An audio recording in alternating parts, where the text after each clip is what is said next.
কেউ যদি জানতো কোরআন তেলাওয়াতের ফজিলত, তাহলে সে আর কোরআন তেলাওয়াত ভুলিত না। সে নিয়মিত কোরআন তেলাওয়াত করিত, দুনিয়া আখিরাতে কামিয়াব হতো। আলহামদুলিল্লাহি রব্বিল আলামিন, আসসালাতু আসসালামু আলাইকা আলা সাইয়্যিদিল মুরসালিন ওয়া আলিহি ওয়া সাহবিহি আজমাইন। সমস্ত প্রশংসা একমাত্র মহান আল্লাহ তাআলার জন্য, এবং লাখো কোটি বরং তার চেয়ে বেশি দুরুদ ও সালাম শ্রেষ্ঠ নবী, প্রিয় নবী, নবীদের নবী, উম্মতের কান্ডারি রসুলে পাক সাল্লাল্লাহু আলাইহি ওয়াসাল্লামের উপর, এবং ওনার পবিত্র বংশধর আহলে বাইত, আবসরা মুআশরা, সাবে তাবিঈন, পাক পাঞ্জাতন সকলের প্রতি আমি গুনাহগারের আন্তরিক মুবারকবাদ এবং সালাম। আসসালামু আলাইকুম ওয়া রাহমাতুল্লাহি ওয়া বারাকাতুহু। সম্মানিত দ্বীনী ভাই বোনেরা, সম্মানিত ভিউয়ার্স, আশা করি মহান আল্লাহ তাআলার অশেষ রহমতে ভালো আছেন। তাই আসুন শুকরিয়াতান বলি আলহামদুলিল্লাহ। আমরা ধারাবাহিকভাবে দেখতেছিলাম পবিত্র কোরআন শরীফের সূরাগুলোর আমল ও ফজিলত। আলহামদুলিল্লাহ, আপনাদের ভালোবাসা পেয়ে আজকে আমরা আরেকটি পর্ব নিয়ে শুরু করব ইনশাআল্লাহ। আসুন আমরা নেক নিয়ত করি, শুরু থেকে শেষ পর্যন্ত দেখব এবং এর উপর আমল করব ইনশাআল্লাহ। এবং ভালো জিনিস বেশি বেশি শেয়ার করলে নেকি হতে পারে, তাই বেশি বেশি শেয়ার করব। যারা নতুন দেখছেন, অনুগ্রহ করে একটি সাবস্ক্রাইব করে পাশে থাকা বেল আইকনটি ওপেন করে দিবেন, যেন ভবিষ্যতে ভালো দু একটি ভিডিও আপনার কাছে পৌঁছে যায়।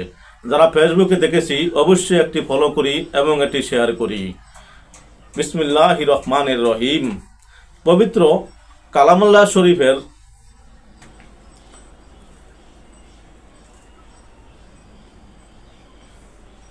85তম সূরা,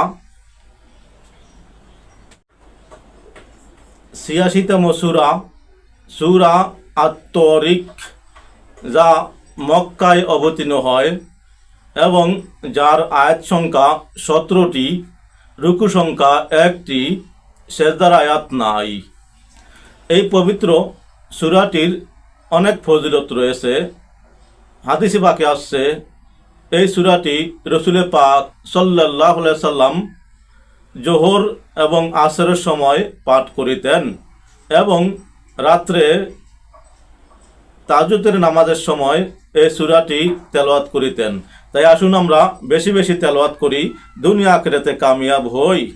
অপর হাদিসে আছে হযরত উবাই ইবনু কাব রাদিয়াল্লাহু তাআলা আনহু হতে বর্ণিত, তিনি বলেন রাসূলুল্লাহ সাল্লাল্লাহু আলাইহি সাল্লাম বলেছেন, যে ব্যক্তি সূরা তারিক পাঠ করে আল্লাহ তাআলা তাকে আকাশের প্রতিটি তারকার সংখ্যায় 10টি সৎ কাজের প্রতিদান দান করবেন। তাফসিরুল ওয়াসিত লিল ওয়াহিদি 4 খণ্ড, পৃষ্ঠা নং 464। তাফসিরুল লুবাব লিবনি আদিল 20 খণ্ড, পৃষ্ঠা নং 271। তাফসিরুস সালাবি 10 খণ্ড, পৃষ্ঠা নং 179। তাই আসুন আমরা নিয়মিত এই সূরাটি পাঠ করি, দুনিয়া আখিরাতে কামিয়াব হই। হাদিসে পাকে আসছে, কেউ যদি নামাজ দাঁড়িয়ে সূরা তেলাওয়াত করে, আল্লাহ তাআলা প্রতিটি হরফের বিনিময়ে ওই ব্যক্তিকে 100 হরফের নেকি দিয়ে থাকেন। তাই আসুন আমরা নামাজে দাঁড়িয়ে বেশি বেশি কোরআন তেলাওয়াত করি, দুনিয়া আখিরাতে কামিয়াব হই। সম্মানিত দ্বীনী ভাই বোনেরা, উপকার মনে হলে অবশ্যই একটি সাবস্ক্রাইব করে পাশে থাকা বেল আইকনটি ওপেন করে দিবেন এবং একটি শেয়ার করে দিবেন। আপনার একটি শেয়ারের কারণে যে কেউ দেখবে, আমল করবে, ওই নেকি মহান আল্লাহ তাআলা আপনাকেও দিতে পারেন। তাই আমরা নেকির আশা করে ইনশাআল্লাহ একটি শেয়ার করে দেব। আসসালামু আলাইকুম ওয়া রাহমাতুল্লাহি ওয়া বারাকাতুহু।